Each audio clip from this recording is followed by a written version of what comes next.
Hello everyone, আসসালামু আলাইকুম। সবাই কেমন আছেন? আশা করি সবাই অনেক অনেক ভালো আছেন। তো আলহামদুলিল্লাহ, আমিও ভালো আছি। তো আজকের ভিডিওটা হচ্ছে যে অ্যারাবিয়ান ভাষা শিক্ষা। অ্যারাবিয়ান ভাষায় কিছু শব্দ ও বাক্য। তো সৌদি প্রবাসী ভাই ও বোনেরা, আপনাদের আমার এই চ্যানেলটিতে জানাই স্বাগতম। আপনারা যারা অ্যারাবিয়ান ভাষাতে কথা বলা শিখতে চান, তারা সকলে একটু মনোযোগ সহকারে আজকের এই সম্পূর্ণ ভিডিওটি দেখবেন। তো আমাদের আজকের ভিডিওতে প্রতিটি শব্দ ও বাক্য দৈনন্দিন কাজে দরকার হবে। তো আর বেশি কথা বাড়াবো না, চলুন শুরু করা যাক। প্রথমে হচ্ছে যে অ্যারাবিয়ান ভাষা শিক্ষা। কাজ কাজ এটা অ্যারাবিয়ান ভাষায় কি হবে? কাজ এটা অ্যারাবিয়ান ভাষায় হবে শগল। শগল অর্থ কাজ। আর ইংরেজিতে হবে ওয়ার্ক। ওয়ার্ক অর্থ কাজ, আরবিয়ান ভাষায় শগল অর্থ কাজ। এরপর হচ্ছে হোয়েন। হোয়েন অর্থ কোথায়। হোয়েন শব্দের অর্থ হচ্ছে যে কোথায়। টাকা এটাকে আমরা অ্যারাবিয়ান ভাষায় কি বলবো? টাকা এটাকে অ্যারাবিয়ান ভাষায় বলবো ফুলুস। ফুলুস শব্দের অর্থ হচ্ছে টাকা। সানিয়ারা। সানিয়ারা অর্থ গাড়ি। সানিয়ারা শব্দের অর্থ হচ্ছে গাড়ি। এটা খুব গুরুত্বপূর্ণ শব্দ। সানিয়ারা সবাই একটু মনে রাখবেন। সানিয়ারা শব্দের অর্থ হচ্ছে গাড়ি। এবি। এবি অর্থ চাওয়া।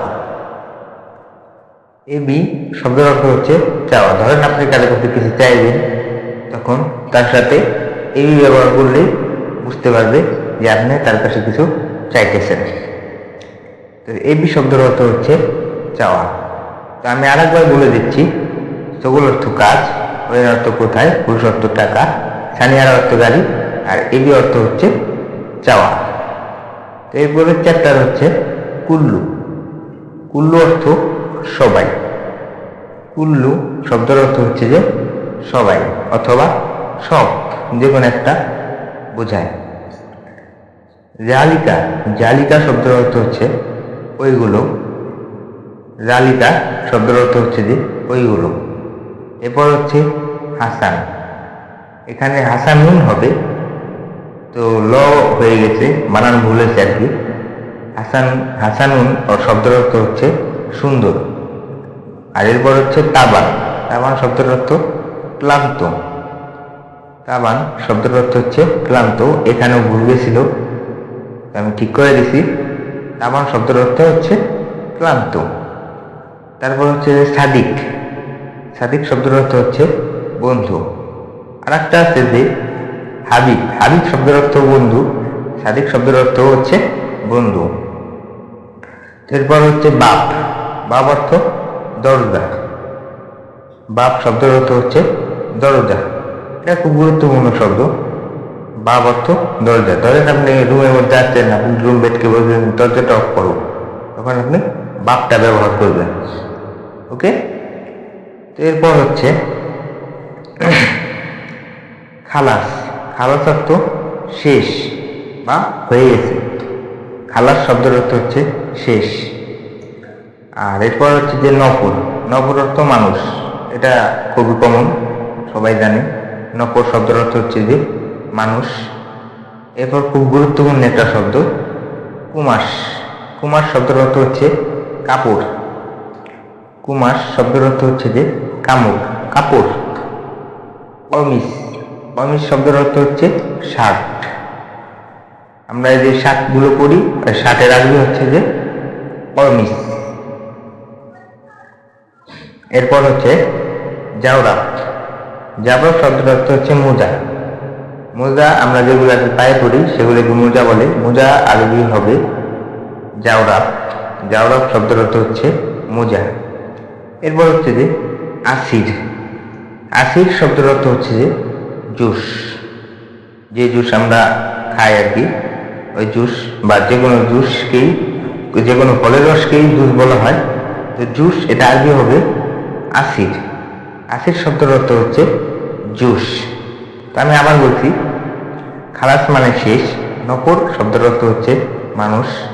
কুমার শব্দের অর্থ হচ্ছে কাপড়। কমিস অর্থ শার্ট। জাওরাব অর্থ মোজা। আসির অর্থ জোশ। তো এরপর হচ্ছে যে বাক্য। বাক্যগুলোকে কিভাবে আমরা বলি? কেফ হালেক অর্থ কেমন আছো, অথবা কেফ ইনতে কেমন আছো, দুইটার যে কোনো একটা বললেই হবে। কেফ হালেক শব্দের অর্থ হচ্ছে কেমন আছো, কেফ ইনতা এটা শব্দের অর্থ হচ্ছে কেমন আছেন। আনা ফিজেন, আপনাকে কেউ জিজ্ঞেস করলো কেফ হালেক আপনি কেমন আছেন, তখন আপনি বলবেন আনা ফিজেন। আনা ফিজেন শব্দের অর্থ হচ্ছে যে আমি ভালো আছি, অথবা আলহামদুলিল্লাহ। আলহামদুলিল্লাহ বললেও বোঝায় আমি ভালো আছি। এরপর হচ্ছে ধরেন আপনাকে কেউ জিজ্ঞেস করবে তোমার নাম কি, এটা আরবিতে সেইভাবে বলবে সুইচিম্মা ইন্তা, সুইচিম্মা ইন্তা, এভাবে জিজ্ঞেস করবে সুইচিম্মা ইন্তা তোমার নাম কি।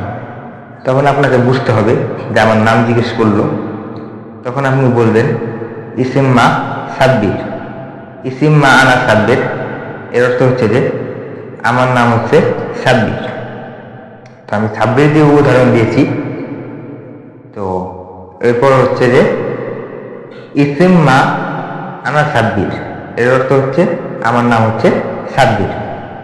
এরপর বাক্য হচ্ছে যে সুরি দিনতে, এর অর্থ হচ্ছে যে আপনি কি চান।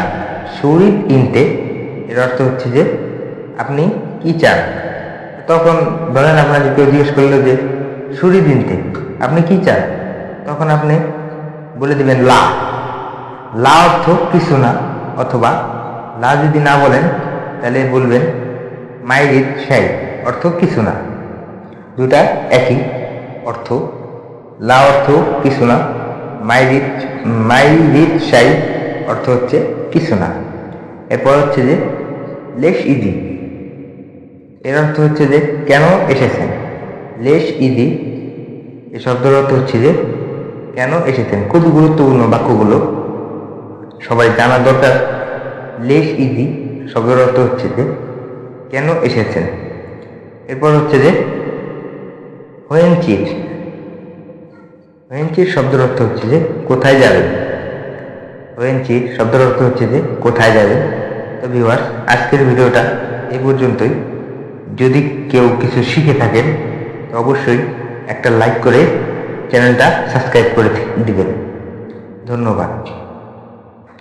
আজকের জন্য এই পর্যন্তই ভিডিওটা। আল্লাহ হাফেজ।